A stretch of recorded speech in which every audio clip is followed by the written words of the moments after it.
Guided reading lesson 19, Wonderstruck. I am reading this book to my Year 5 class with permission from Scholastic. So just a quick recap, this is where we left Rose and Ben. You can see them walking in the museum, the key. They entered the lobby of the museum and Rose turned on the lights, motioning for Ben to sit down on a bench. It was hot and stuffy inside. Rose sat beside Ben, then retrieved Ben's notebook and pen from her bag. It's going to take me a long time to write this story for you. I need you to be patient with me, okay? I've never written this all down for anyone. A story? Ben didn't want a story. He wanted to meet his dad. Still, he nodded and continued reading as fast as she wrote, line after line in the notebook. I've worked here for 15 years, but the story I need to tell you begins a long time before that. When I was little, I could see New York from my window, but my parents never let me go there. Too dangerous for a deaf girl to leave the house, they said. So, as a child, I used to write little notes and send them out into the world because I felt so alone. I ran away from home many times, and it was Walter who finally rescued me. I found him at the AMNH. Ben tapped Rose's shoulder and pointed to the AMNH. He didn't know what that was. American Museum of National History. Of course, Ben nodded for her to go on. I knew Walter had gotten his first job selling books at the museum as part of a new exhibition. Ben tapped Rose. He mummed opening a book and mouthed the word Wonderstruck. Ben nodded.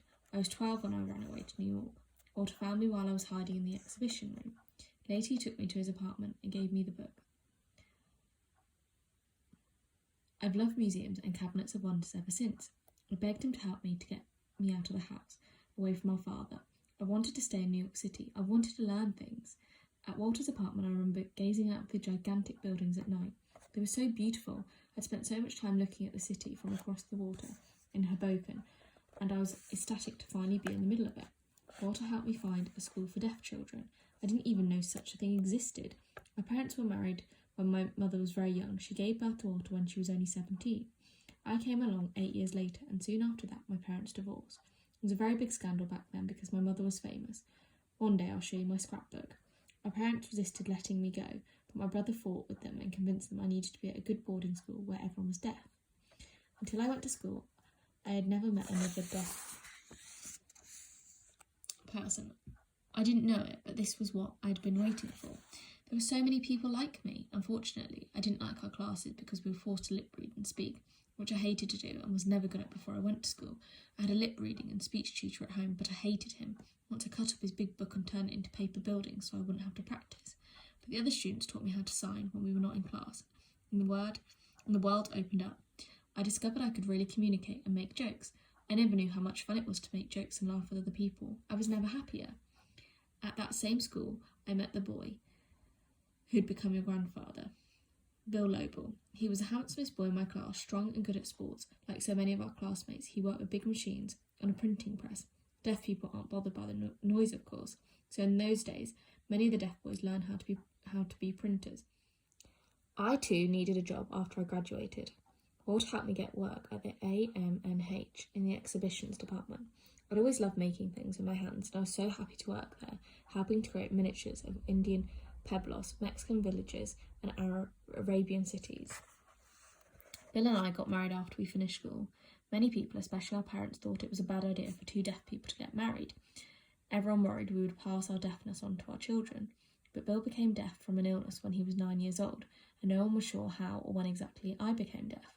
It might have been how I was born, although my father, a doctor, always said it happened when I was 2 and had a bad fall. Bill's parents, like mine, had a hard time coping with a deaf child. He had 5 older siblings, all of whom he could hear, so no one paid him much attention. But at school he blossomed just as much as I did. When I became pregnant, I wondered what it would be like to have a deaf baby. I knew we would give him the upbringing we had missed before we got to our school, but it isn't easy being deaf, and we were happy. And we were happy Danny could hear. That just made everyone even more worried, though. How could 2 deaf people raise a hearing baby? Our parents pointed out that we couldn't hear a deaf baby or a hearing baby crying at night. Even worse they worried the baby would never learn to speak. Well, it was hard, but with the help of friends, the voices on the radio, which we left on all the time, and yes, even our parents, we did it, and we loved Danny more than anything. Rose paused and massaged her writing hand. As Ben caught up, everything seemed to vanish for him except the pen, the paper, and the story. Even though he could hear, I don't think it was easy for Danny. In many ways, he ended up in the same position Bill and I were in growing up. We were so different from our parents, but Danny became a child of two worlds, the hearing and the deaf. He could sign so beautifully, better than many deaf people. Once he was old enough, he sometimes had to act as an interpreter for us out in the world, translating between sign language and spoken language. But he never complained. He was a happy child, and the happiest when he was drawing. He loved to paint pictures of animals, and he built the most wonderful little sculptures. He often came to the museum with me when he was growing up. He'd sit next to me in the model-making department, working his own little projects while I worked on mine. The staff members gave Danny the run of the place and taught him about every aspect of the museum. Soon he'd fallen in love with geography and science and maths as well as art. They let him play in the half-finished dioramas and the storage rooms. Ben's hand went into his pocket and he carefully pulled out the seashell turtle.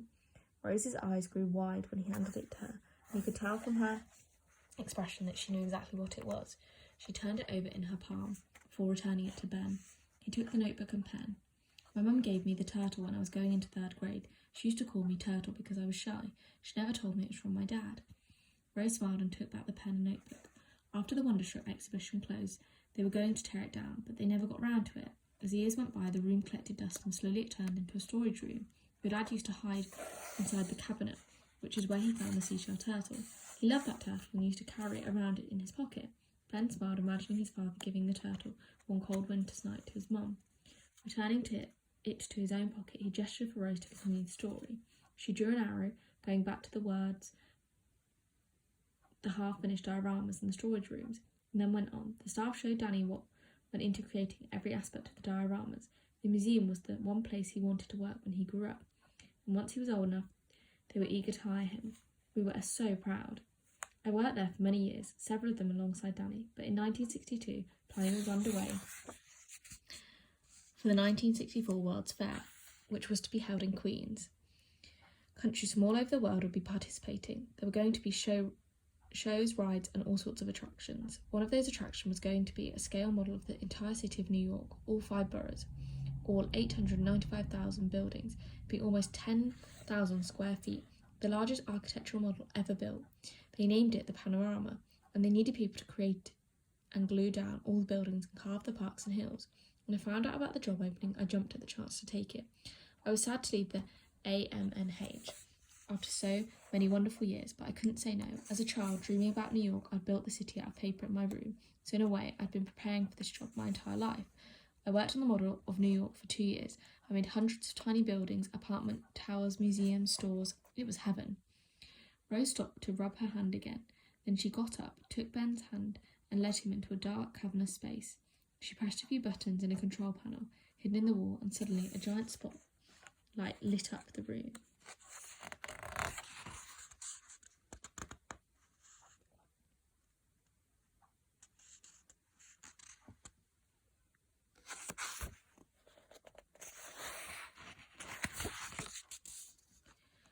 The panorama was one of the most wondrous things Ben had ever seen. As they slowly walked around the perimeter, he just stared, taking in all the glorious details.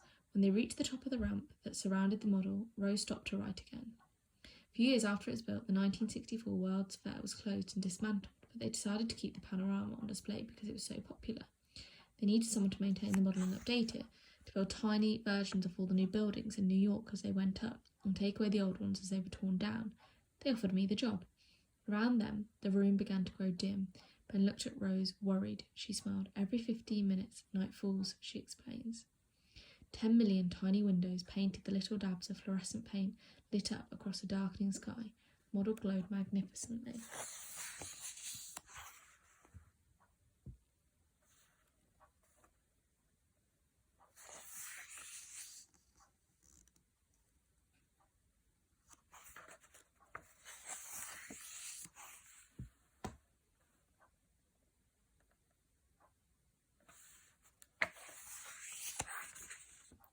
Rose guided Ben down around the pathway, surrounding the model as an artificial morning spread across the miniature city.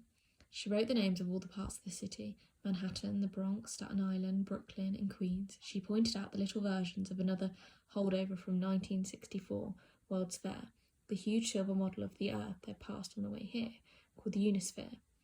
She showed him the small model of the building they were standing in right now, as well as skyscrapers and bridges, green rolling parks and twisting black roads, marshes, graveyards and power plants. Ben felt like a bird flying above the sprawling expanse of New York City. When they came to a doorway Ben hadn't noticed before, Rose took out her key ring, opened the door and led them through. There was a second door at the bottom of a short set of stairs. Rose led Ben through that as well. Then, like giants, the two of them stepped onto the Atlantic Ocean.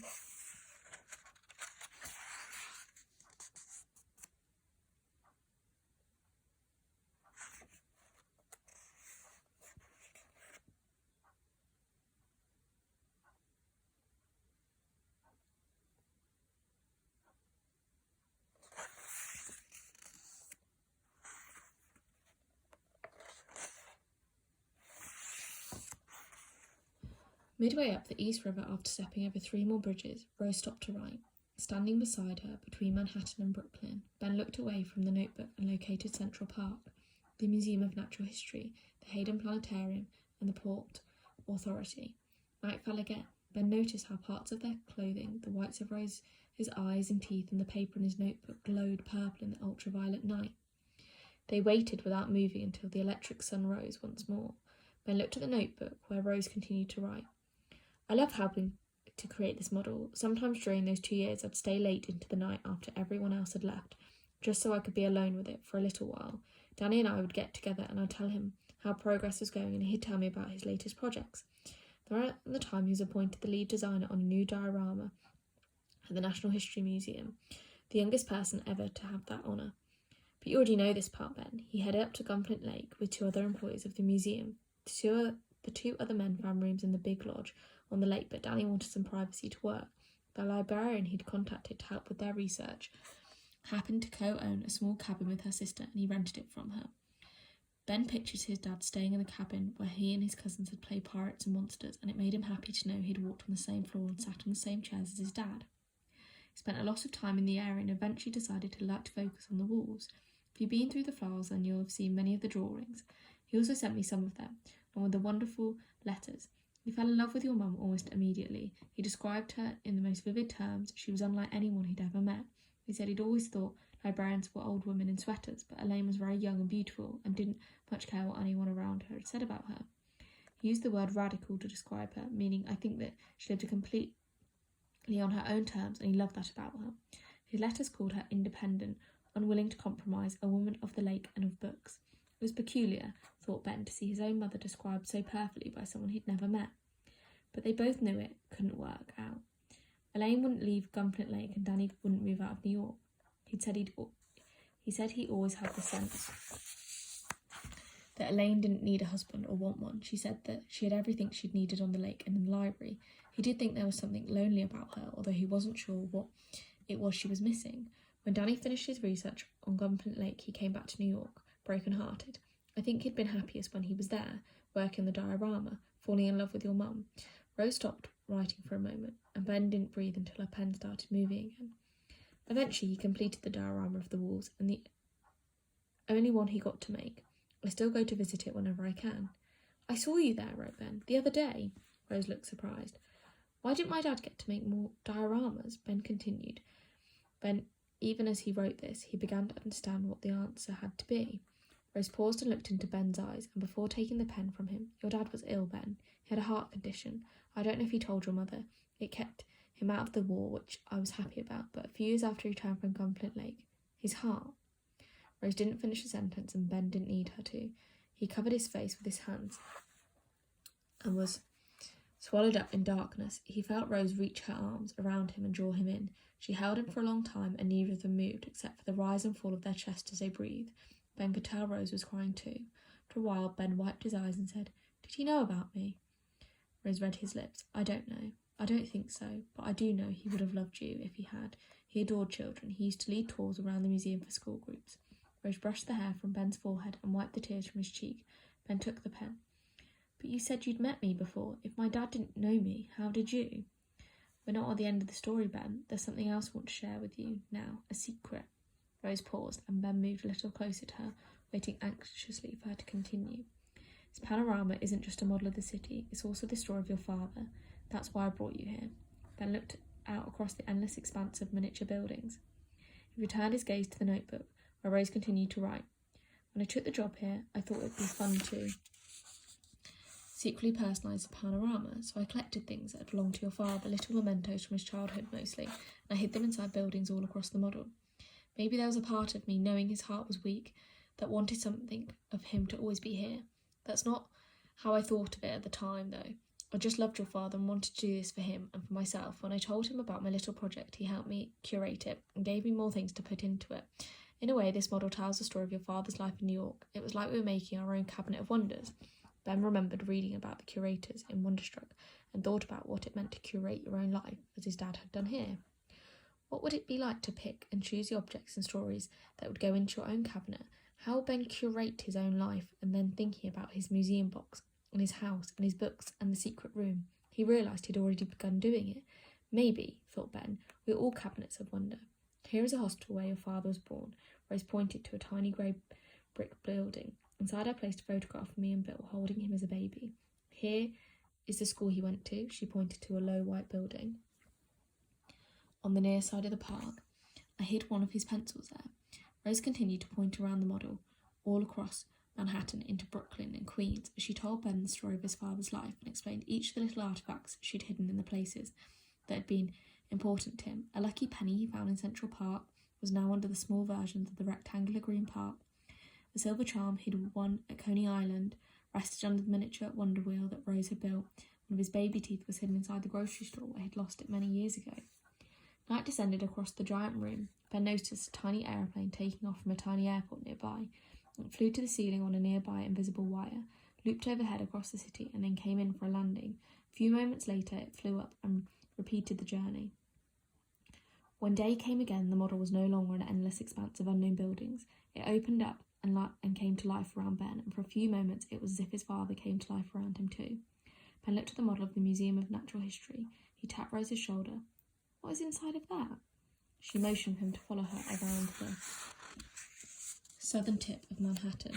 They stepped back over the Williamsburg Bridge, the Manhattan Bridge and the Brooklyn Bridge, and headed up to the other side of the island along the Hudson River until they were standing on the blue painted water that separated Manhattan from New Jersey.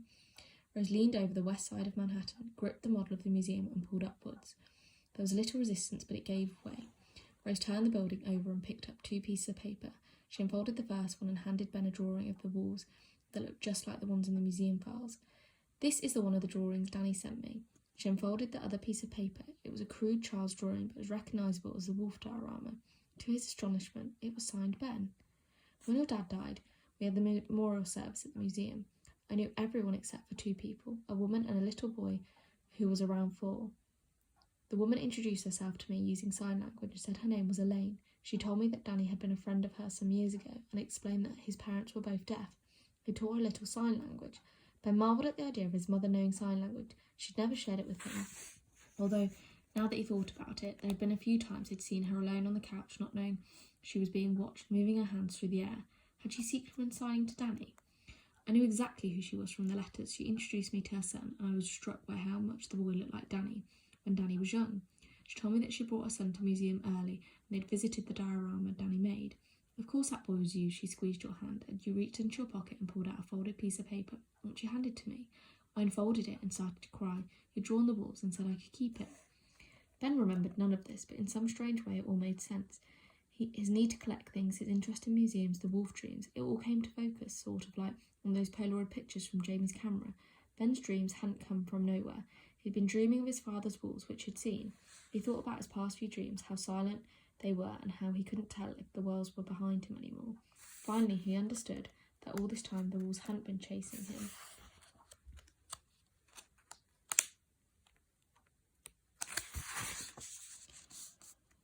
They'd been guiding him.